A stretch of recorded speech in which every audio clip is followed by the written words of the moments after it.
শিখছো? তুমি জানো রে মেয়েদের লেখাপড়া শিখতে নেই।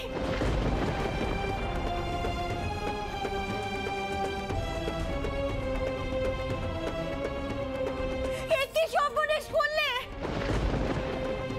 লেখাপড়া শিখলে কি হয় সেই উদাহরণ তো নিজের চোখকে দেখেছো। ও চাটুজ্জে, চাটুজ্জে বলো না বৌঠানকে কেমন সব দেখলে? আমার তো বেশ পছন্দই হয়েছে বুঝলে। বাড়ুজ্জি মশাইয়ের মেয়ে বড় লক্ষ্মীমন্ত, ছেলেটিও বেশ। আর বাড়ুজ্জি মশাই নিজে একজন সৎ ঈশ্বর বিশ্বাসী মানুষ। তোমার কাতু মামি বাড়ি গিয়ে বেশ ভালোই থাকবে গো চন্দ্রাবু। বলছিলাম চাটুজ্জে, রামকুমারের যে বিয়ে ঠিক হয়েছে সেটা তোকে বলতে হবে নাকি? হ্যাঁ তা তো হবেই, তা তো হবেই। ও চন্দ্রাবু, তোমার বেটা কই গো? সে তো সেই সকাল থেকে পুঁতিতে মুখ গুজে বসে আছে। দাঁড়ান, ডাকছি। রাম, কোথায় গেলি বাবা? একটু এদিকে আয় তো দেখি। এই তো রাম, বাবা বসো এখানে, বসো। শোনো বাবা, তোমার বোনের সঙ্গে সঙ্গে আমি তোমার বিয়েরও বন্দোবস্ত করে গিয়েছি।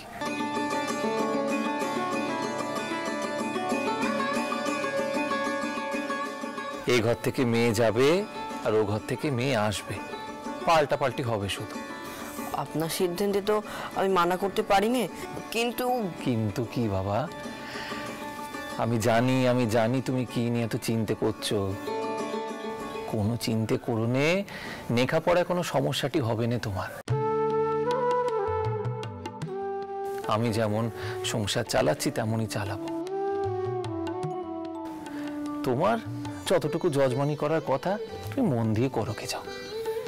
বেশ, তাই হবে। তোমার মা এক সঙ্গী পাবেন, বুঝলে বাবা রাম।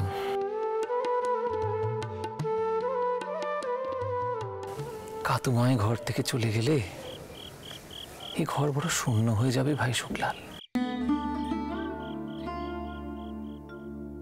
কিন্তু মেয়ে লক্ষ্মীমন্ত তা নয়, ঠিক আছে, কিন্তু একবার কোষ্ঠী বিচার করাবেন তো। সেই নিয়ে তোমাকে তো ভাবনা ভাবতে হবে না গো চন্দ্রবাবু। আমি এই যজ্ঞেশ্বর ঠাকুরকে আসার সময় কোষ্ঠী বিচার করতে দিয়েছি। তো বলি তোমার মেয়ে কই? তার বিয়ের কথা হয়েছে, সে কি এখন সম্মুখে এসে দাঁড়াতে পারে?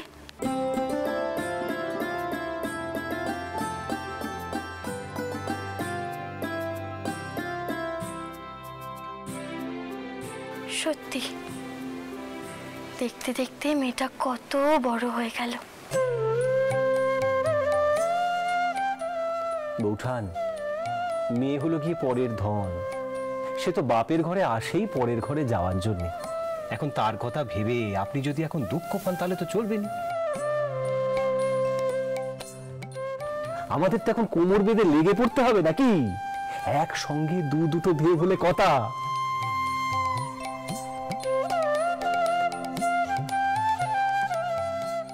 ছাট্টিকানি কথা নাকি, এটা বড় যোগ্যী। কেন জানি না মনে হচ্ছে আমার এই বিয়ে বেশি দিনের জন্য হবে না, বন্ধন ছিঁড়ে যাবে।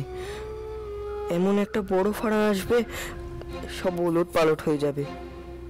হে রঘুবীর, কেন আমার এমন মনে হচ্ছে? আমার অনুমান যে মিথ্যে হয় না। ছোট বৌমা, একই সর্বনাশ করেছো তুমি। তুমি লেখাপড়া শিখছো?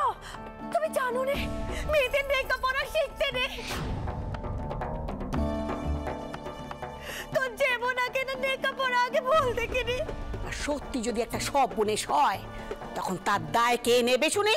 তুমি নেবে তো? শুনছেন শুনছেন আপনি? সবাইকে ডাকুন না। কি হয়েছে রানী? ডাকুন ডাকুন না। কি হয়েছে? তোমার কি কষ্ট হচ্ছে? কি করি মা? বৌঠানকে ডাকি। তুমি এখানে থাকো, আমি ডাকছি বৌঠানকে।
জেনে আছিস, সংসারে কি হচ্ছে না হচ্ছে সে ব্যাপারে কোনো হুঁশ নেই। বড় তরফের বইয়ের পেশব বেদনা উঠে গেছে।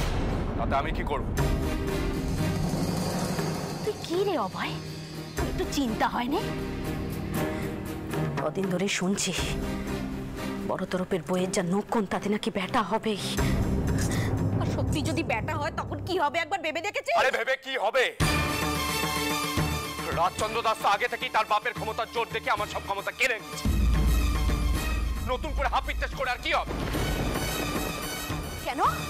তোর বেটা তোর কাছে নেই তো কি হয়েছে? বউয়ের বাপের বাড়িতে গিয়ে আছে বলে কি সেই বংশের হয়ে গেছে না? বেটার শরীরে কিন্তু তোরই রক্ত বইছে অভয়। ভুলে যাস নে, ভুলে যাস নে, ওই বেটার জোরে আমাদের এই সম্পত্তির ওপর জোর থাকবে।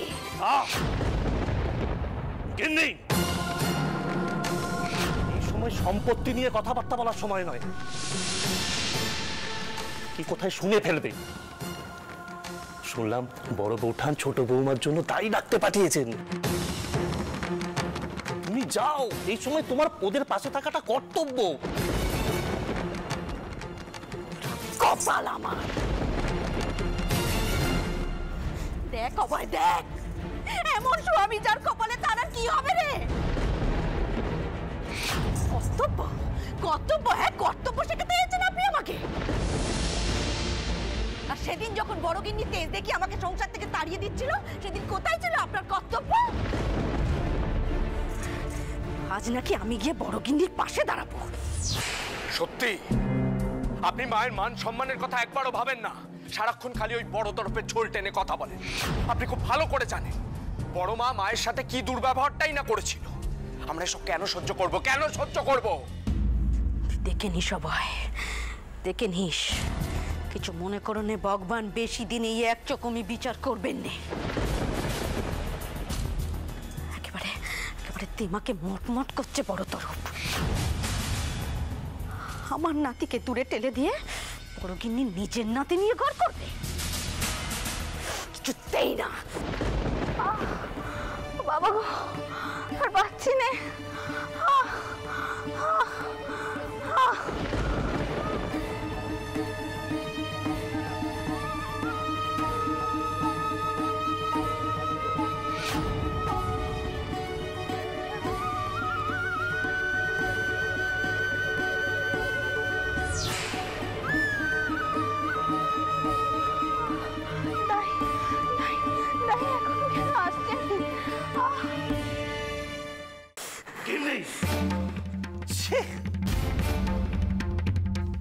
এসব তুমি, তোমার কি সত্যি মাথাটা খারাপ হয়ে গেছে? শোনো, আজ আমাদের এই যতটুকু যা আছে না, ওই দাদার দয়ায়। আর তুমি তার পরিবারের বিরুদ্ধেই সাপসাপান্ত করছো। হ্যাঁ করছি, করছি, কারণ আমার মনে এক আর মুখে আর এক নয়। তবু আমি যাব, যাব, তবে বুকে বিষ নিয়ে যাব।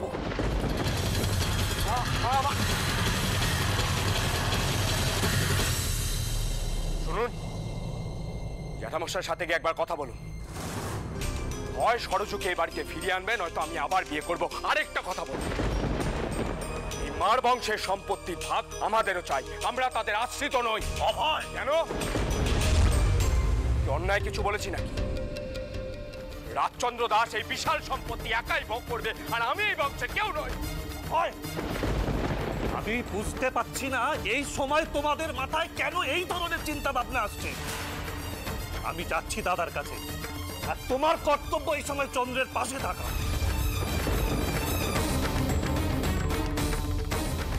কর্তব্য? কর্তব্য? এই তো বউ, দাঁড়িয়ে এসে গেছে। আর একটু সহ্য কর।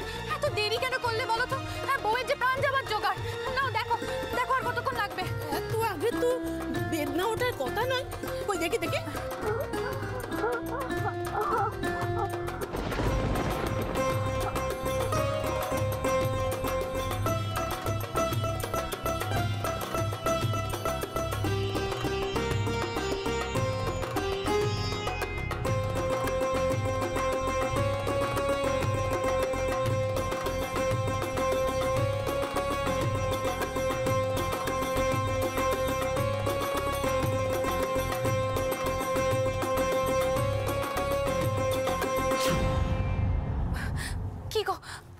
করছো? তোমাদের শাওরি মা কোথায়? উনি একটু ঘরে গেছেন, জানোই তো ওনার বাতের ব্যথাটা বেড়েছে, বেশিক্ষণ দাঁড়িয়ে থাকতে পারবে না। কি প্রয়োজন আমাকে বলো না। দিদি দিদি, আমি আর পাচ্ছি না, কোনোবার তো এমনটা হয় না, এবার কেন এমন হচ্ছে? এবার যে ব্যাটা আসবে রে, একটু জানান দিয়ে আসবে। তোমাদের শাওরি মার সঙ্গে আমি একটু কথা কয়ে আসি। এ কি, ওকে এই অবস্থায় ফেলে রেখে? এখনো একটু দেরি আছে, তোমরা একটু হাত পা ঘষো, আমি আসছি গিন্নিমার কাছ থেকে।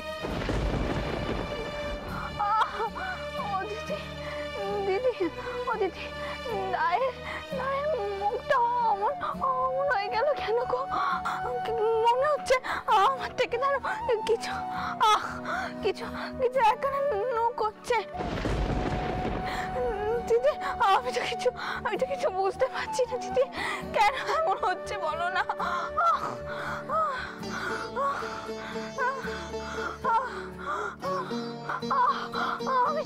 আমি ঠিক বুঝতে পারছি না দিদি।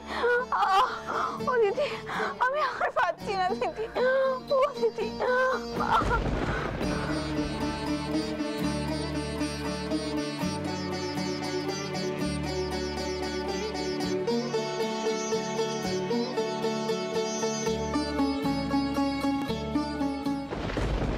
বুঝতে পারছো না মানে?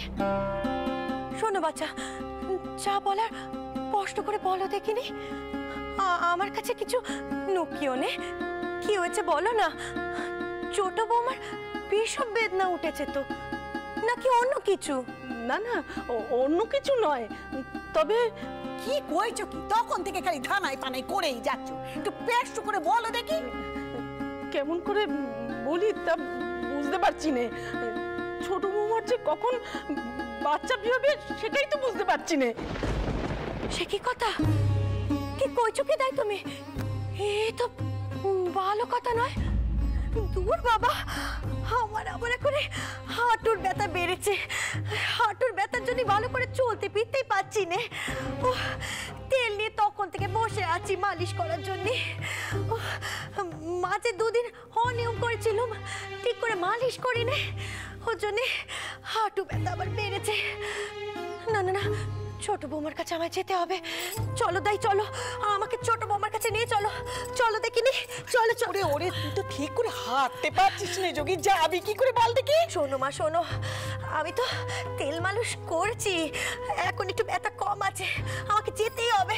ঠিক আছে, তাড়াহুড়ো করিস না। দাই, তুমি আমাকে বলো দেখিনি সমস্যা কোথায়? আসলে সময়ের অনেক আগেই তো পেশব বেদনা উঠেছে কিনা, তাই এত ভয়। বাচ্চা বউ দুজনেরই পেরানে ভয় আছে গো। সব বনেশ এবারে তো বেটা হওয়ার কথা। খোদাই, তোমায় দ্বিগুণ বকশিস দেবো, সোনার হার করিয়ে দেবো। তুমি শুধু দেখো পেশবখানা যেন ঠিক মতো হয়, মা বাচ্চা যেন দুজনেই সুস্থ থাকে। আমার চেষ্টার কোনো কসুর হবে না কর্তা মা, কিন্তু যদি এমন হয় বাচ্চাকে বাঁচাতে হবে, নয়তো বউকে বাঁচাতে হবে, তাহলে কাকে বাঁচাবো বলুন? না দাই, এমন কথা বলো না, এমন হতে পারে না। শক্ত যুগে শক্ত। হ্যাঁ, এমন পরিস্থিতি এলে কি করতে হবে সে সিদ্ধান্ত আমাদেরই নিতে হবে। এমনটাই যে হবে তা কইছি না, তবে যদি হয় তাই জানতে চাইছি। এটা কোনো প্রশ্ন হলো? গাছ থাকলে ফল হবেই।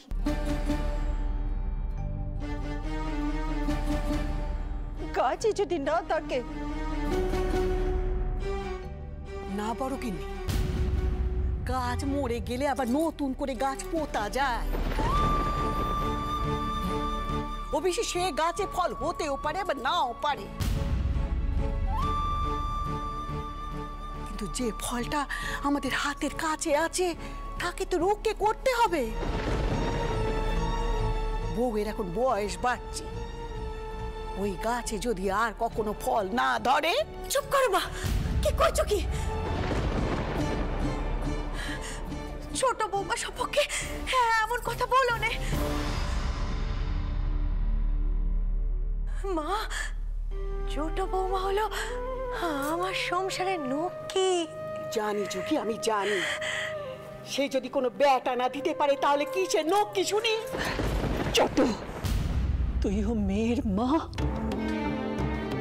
তার জন্য তো আমাকে কম কথা শুনতে হয়নি গো বড় গিন্নি। তুমি তো সবই জানো, সব কি তুমি ভুলে গেছো নাকি? কপাল গুনে তুমি পিতরামকে এ বাড়িতে এনেছিলে, কথাটা তাকে পছন্দ করেছিল, তাই না? ছোট, কেন পুরনো কথা তুলছিস? আমি যাই গো গিন্নিমা, তবে কর্তামা যা বলেছে তাই হবে। বেটাকেই আমার বাঁচাতে হবে।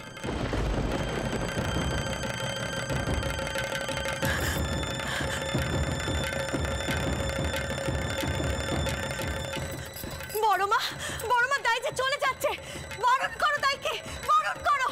হে অন্যায়, হে এমন সিদ্ধান্ত তোমরা নিতে পারো না।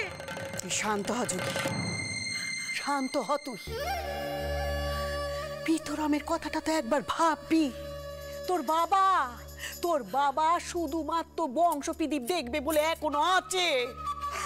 মা, তাই বলে তুমি যা বলছো এ মানা যায় না, কিছুতেই মানা যায় না, এ অন্যায়। যোগী, ভাবিস নি, শান্ত হ, শান্ত হ। আমরা সবাই জনার্দনের সেবা করি, তিনি আমাদের কখনো খারাপ দিন দেখাবেন না। বউ বাচ্চা দুজনেই বাঁচবে, দুজনেই ঠিক থাকবে। তুই ঠাকুরকে ডাক, সব রক্ষে হবে, সব ঠিক হয়ে যাবে যোগী, সব ঠিক হয়ে যাবে। ও চোখ মেল, বউ চোখ মেল। নারী চেড়ে যাচ্ছে গো বড় বৌরানী। কি বলছো কি? মুক্ত যা, দায় কেটে কান। বউ সারা দে না বউ, ও বউ চোখ মেল, বউ সারা দে। বৌরানী, অত উতলা হলে হবে না গো। দেখি দেখি দেখি, এবারে পেশাব এত সহজে হবে না গো, গেল 3 বারের মতো। বয়স বাড়ছে না, এটা তো মাথায় রাখতে হবে।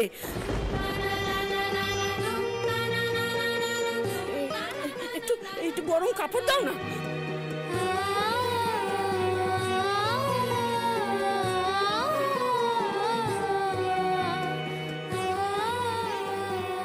এবার পেশাব যে সহজ হবে না সে কথা তো আগে কেউ বলেনি। দায়ের হাঁপাবো যেন কেমন টেকছে, এবার যেন বউয়ের জন্য ওর কোনো মমতাই নেই।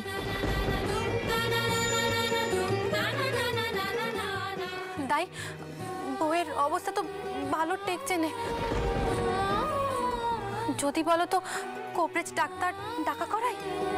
তিনারা এখানে এসে কি করবেন বৌরানী?